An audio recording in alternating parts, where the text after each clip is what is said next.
আপনি কি জানেন আপনার জন্মকুণ্ডলিতে এই মুহূর্তে একটা যোগ লুকিয়ে আছে, যে যোগের কথা রাবণ নিজের হাতে লিখে গেছেন তার সংহিতায়।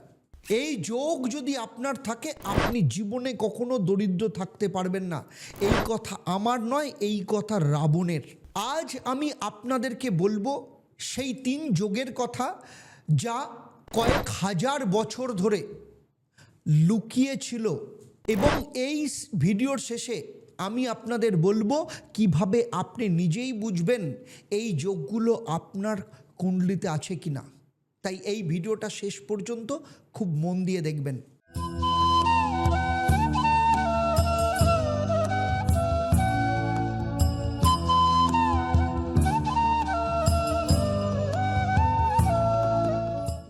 ওম একং ব্রহ্ম প্রেমং পরমম।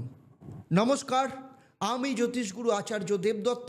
শুধু পশ্চিমবঙ্গ নয়, শুধু ভারতবর্ষ নয়, সারা পৃথিবী জুড়ে যে 1.5 লক্ষের ওপর স্যাটিসফাইড ক্লায়েন্ট রয়েছে এবং দীর্ঘ 28 বছরের যে আমার প্রফেশনাল এক্সপিরিয়েন্স এবং দীর্ঘ বছর ধরে আমার যে তন্ত্র সাধনা, সেই তন্ত্র সাধনার ওপর বেস করে আজ আমি রাবণ সংহিতা থেকে এমন কিছু তথ্য আপনাদের জীবনের জন্য তুলে ধরব যা আপনাদের জীবনের মোড় ঘুরিয়ে দেবে। এবং যে বিষয় নিয়ে আজ আমি আপনাদেরকে বলবো, আজ পর্যন্ত কেউ আপনাদেরকে বলেনি। রাবণ, এই কথাটা শুনলেই আমাদের মনে কি আসে বলুন তো? রামায়ণের সেই খলনায়ক, রামায়ণের 10মুখী রাক্ষস রাজা, মা সীতাকে হরণকারী। কিন্তু আজ আমি আপনাকে যা বলবো তা শুনলে হয়তো আপনার চেনা রাবণ বদলে যাবে। ইতিহাস যা বলে না তা হলো রাবণ ছিলেন পৃথিবীর সবথেকে বড় জ্যোতিষী, শুধু খলনায়ক নন। আপনারা প্রত্যেকেই জানেন হয়তো যে তিনি ছিলেন 4টে বেদের পণ্ডিত, তিনি ছিলেন আয়ুর্বেদের মহা বিশেষজ্ঞ, তিনি ছিলেন তন্ত্র মন্ত্র এবং যন্ত্রের অদ্বিতীয় সাধক। এবং সবথেকে গুরুত্বপূর্ণ কথা, রাম রাবণ যুদ্ধের সময় রাম যখন রাবণকে বধ করলেন, লক্ষ্মণকে পাঠিয়েছিলেন রাবণের কাছে শেষ মুহূর্তে জ্ঞান নেওয়ার জন্য। ভাবুন, যে মানুষ শত্রু তার কাছ থেকে জ্ঞান নিতে পাঠালেন রাম, সেই মানুষের বিদ্যাটা কত শক্তিশালী হতে পারে ভাবুন তো। সেই বিদ্যার সবথেকে গুরুত্বপূর্ণ অংশ আজ আমি আপনাদের সামনে রাখছি, সেটা আমি তুলে ধরছি। তন্ত্রের সবথেকে প্রাজ্ঞ বই, সেটা হচ্ছে রাবণ সংহিতা। এই গ্রন্থ রচিত হয়েছিল কয়েক সহস্র বছর আগে। এতে 35টা অধ্যায় আছে। প্রতিটি অধ্যায় রাবণ বর্ণনা করেছেন জ্যোতিষ, তন্ত্র, চিকিৎসা এবং ভাগ্য নির্ধারণের বিদ্যা। কিন্তু এই গ্রন্থের সবথেকে বড় অংশ মধ্যযুগে লুকিয়ে রাখা হয়েছিল। কেন জানেন? কারণ এই বিদ্যা বলে কোনো মানুষের ভাগ্যে কি লেখা আছে সেটা জন্মের আগে থেকেই। এই বিদ্যা যদি সাধারণ মানুষের কাছে পৌঁছে যায় তাহলে কাউকে অন্ধকারে রাখা যাবে না। রাবণ সংহিতার সেই লুকোনো অংশে আছে মাত্র 3টে যোগের বর্ণনা। রাবণ বলেছেন এই 3টে যোগের যে কোনো একটিতে কেউ যদি জন্মায় তাহলে তার ভাগ্যে দারিদ্রতা অসম্ভব। তাই আজ বাংলায় প্রথমবার এই 3টে যোগের কথা বলবো। প্রথম যোগ, দ্বিতীয় যোগ এবং তৃতীয় যোগ। প্রতিটিতে বলবো কোন গ্রহ কোন ঘরে থাকলে এই যোগ তৈরি হয়, কিভাবে আপনি নিজেই বুঝবেন এই যোগ থাকলে আপনার জীবনে কি ঘটে। প্রথম যোগ অত্যন্ত গোপন যোগ, সেটা হচ্ছে গজকেশরী যোগ। রাবণ সংহিতার 5ম অধ্যায় রাবণ লিখেছেন, যস্য লগ্নে বা চন্দ্রাস গুড়ো কেন্দ্রে স্থিত স্বনর রাজ্য ভোগীসাৎ গজকেশ রীতি কথ্যতে। অর্থাৎ যে মানুষের কুণ্ডলিতে বৃহস্পতি এবং চন্দ্র একসাথে থাকেন, অথবা বৃহস্পতি চন্দ্রের কেন্দ্র ঘরে অর্থাৎ 1, 4, 7 কিংবা 10 নম্বর ঘরে থাকে, তার কুণ্ডলিতে তৈরি হয় গজকেশরী যোগ। গজ মানে কি? গজ মানে হাতি, রাজার প্রতীক, শক্তির প্রতীক। আর কেশরী মানে হচ্ছে সিংহ, সাহসের প্রতীক, নেতৃত্বের প্রতীক। মহর্ষি রাবণ বলেছিলেন, যে মানুষের মধ্যে হাতির শক্তি সিংহের সাহস আছে, দুটো একসাথে থাকে, সে মানুষ কোনোদিন হিমশিম খেতে পারে না। এই যোগের মানুষের জীবনে কি হয়? নাম্বার 1, তার বুদ্ধি অত্যন্ত তীক্ষ্ণ হয়। যে সমস্যা অন্যরা মাসেও সমাধান করতে পারেন না, সেই মানুষ সপ্তাহে সমাধান করে ফেলেন। নাম্বার 2, সমাজে তার মান সম্মান থাকে, মানুষ তার কথা শোনে, তার পরামর্শ নেয়। নাম্বার 3, সব থেকে বড় কথা, সে যে কাজেই হাত দেয় ধীরে ধীরে সে সেখান থেকে শীর্ষে পৌঁছয়। অনেক সময় নিজেও সেটা বুঝতে পারে না কিভাবে সে উপরে উঠল। আমি একটা উদাহরণ দিই। বাংলার গর্ব সৌরভ গাঙ্গুলির কথা ভাবুন। মেষ লগ্ন, বৃষ রাশি, তার কুণ্ডলিতে বৃহস্পতি দশম ঘরে। একসময় প্রশ্ন উঠেছিল, এই মানুষটি কি টেস্ট দলে আর জায়গা পাবেন? 2005 সালের কথা ভাবুন। সেই সময় দল থেকে বাদ গেছিল, কিন্তু সেই মানুষটি ফিরে এলেন রাজার মতো। ভারতীয় ক্রিকেটের ইতিহাসে এক অবিস্মরণীয় নাম। ভারতীয় ক্রিকেটের সর্বোচ্চ পদ তিনি পেয়েছিলেন। কেন? গজকেশরী যোগ। এখন প্রশ্ন হলো, আপনার কুণ্ডলিতে এই যোগ আছে কি না? এটা বোঝার জন্য 3টে সহজ প্রশ্ন। 1, আপনার জন্মকুণ্ডলিতে বৃহস্পতি কোন ঘরে, সেটা আগে দেখুন। 2, আপনার চন্দ্র কোন ঘরে। 3, এই দুটো গ্রহ কি পরস্পরের সাথে 1, 4, 7 বা 10ম ঘরের সাথে সম্পর্কে আছেন কিনা? যদি হ্যাঁ হয়, তাহলে আমি বলবো, আমি একে বলি ভাগ্য পরিবর্তনের মায়া। আপনার ভাগ্য হয়তো এতদিন চাপা পড়েছিল, কারণ এই যোগ সক্রিয় করতে হয়, শুধু থাকলেই হয় না। তন্ত্রের বিশেষ প্রক্রিয়ার মাধ্যমে এই যোগকে সক্রিয় করতে হয়, যেটা রাবণ সংহিতায় বলা রয়েছে। এবং যে যোগ সক্রিয় করে আমি 1.5 লক্ষের ওপর স্যাটিসফাইড ক্লায়েন্ট আজকে আমার রয়েছে। কারণ তন্ত্রের এই বিশেষ পদ্ধতি যদি না জানা থাকে, তাহলে জন্মছকে যোগই থাকে, সেই যোগ থেকে আপনি কোনো জীবনে যোগফল যোগ করতে পারেন না। কারণ তন্ত্র মতে বিশেষ উপাচারের সাথে এই যোগকে যদি অ্যাক্টিভ না করা হয়, তাহলে এই যোগ আপনার জন্মছকেই থাকবে, কিন্তু আপনার জীবনে কোনো যোগফল যুক্ত করবে না। আপনি কি সেই একজন যার কুণ্ডলিতে এই যোগ আছে কিন্তু অ্যাক্টিভ নয়? সেই সাথে বলবো, চ্যানেলটাকে সাবস্ক্রাইব করুন, বেল আইকনটাকে চাপুন, পরের ভিডিওটা যেন সব থেকে আগে আপনার কাছে পৌঁছয়। এবারে আসে দ্বিতীয় যোগের কথা। দ্বিতীয় যোগ হচ্ছে, গোপন যোগ হচ্ছে লক্ষ্মী যোগ। 5ম এবং 9ম ঘরের যোগ। দেখুন, রাবণ সংহিতার 11 অধ্যায়ে রাবণ লিখেছেন এই দ্বিতীয় যোগের নাম লক্ষ্মী যোগ। মানে মা লক্ষ্মী আপনার সাথে থাকবেন। কারণ মহর্ষি রাবণ বলেছেন, মা লক্ষ্মী যে মানুষের ঘরে একবার আসেন তিনি সহজে যান না।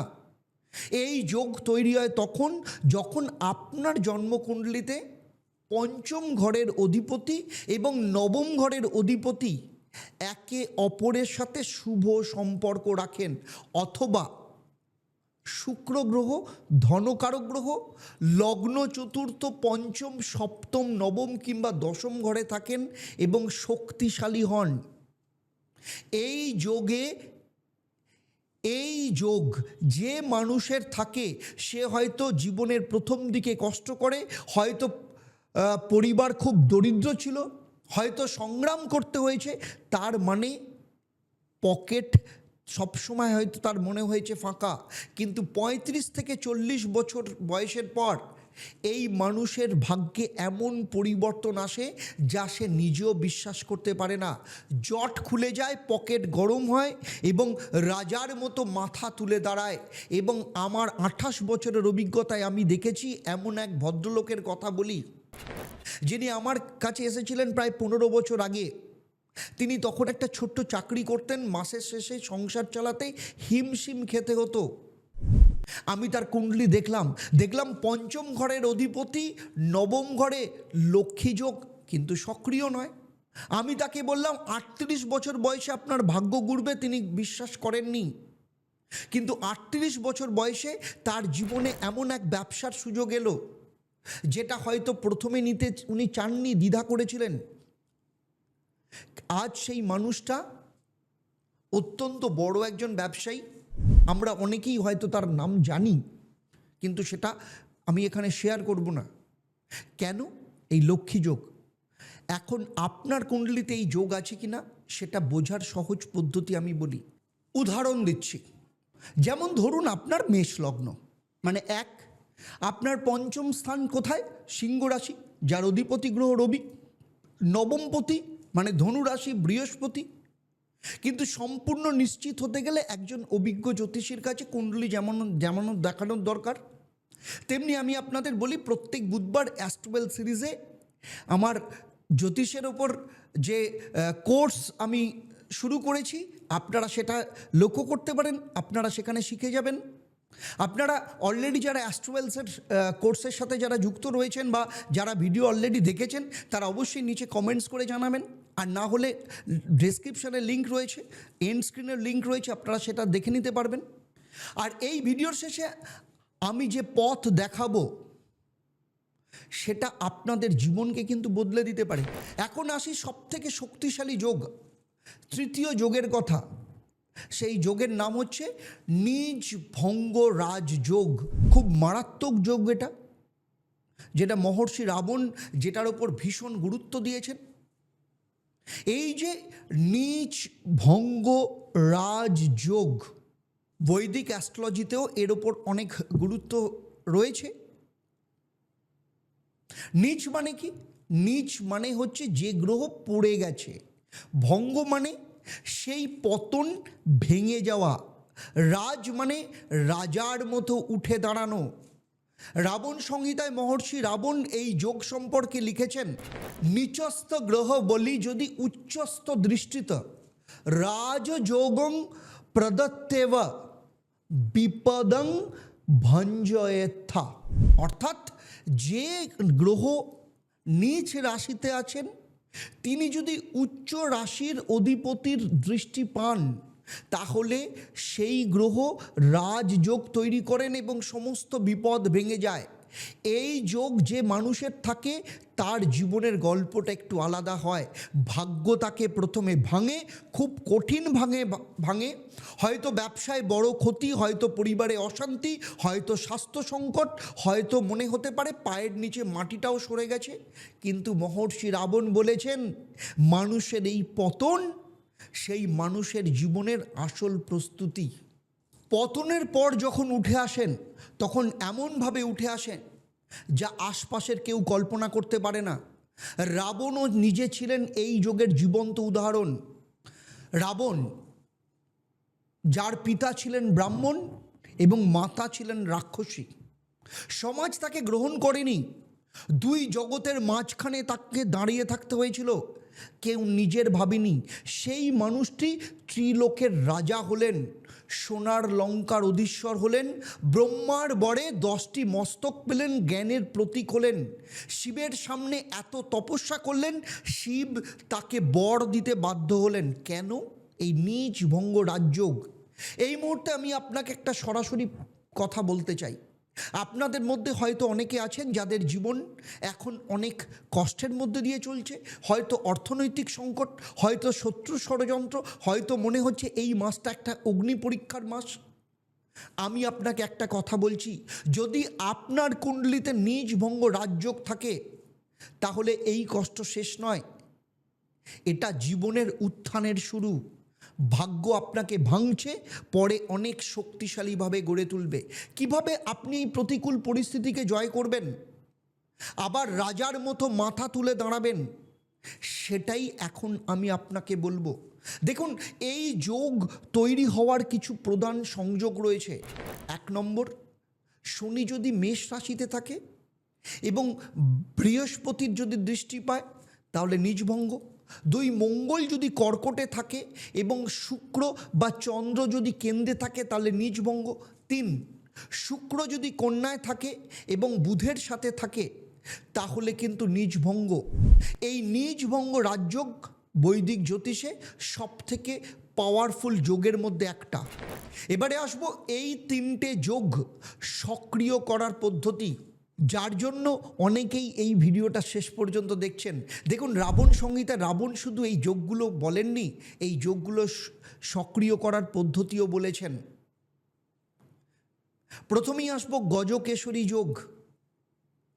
এই যোগকে অ্যাক্টিভ করার পদ্ধতি তন্ত্র মতে বিশেষ উপাচারের সাথে যজ্ঞের মধ্য দিয়ে এই যোগকে অ্যাক্টিভ করার পর তারপর যে কাজটা হচ্ছে আপনার, সেটা হচ্ছে প্রত্যেক বৃহস্পতিবার সকালবেলা স্নান করে হলুদ বস্ত্র পরুন, বৃহস্পতির বীজ মন্ত্র পাঠ করুন।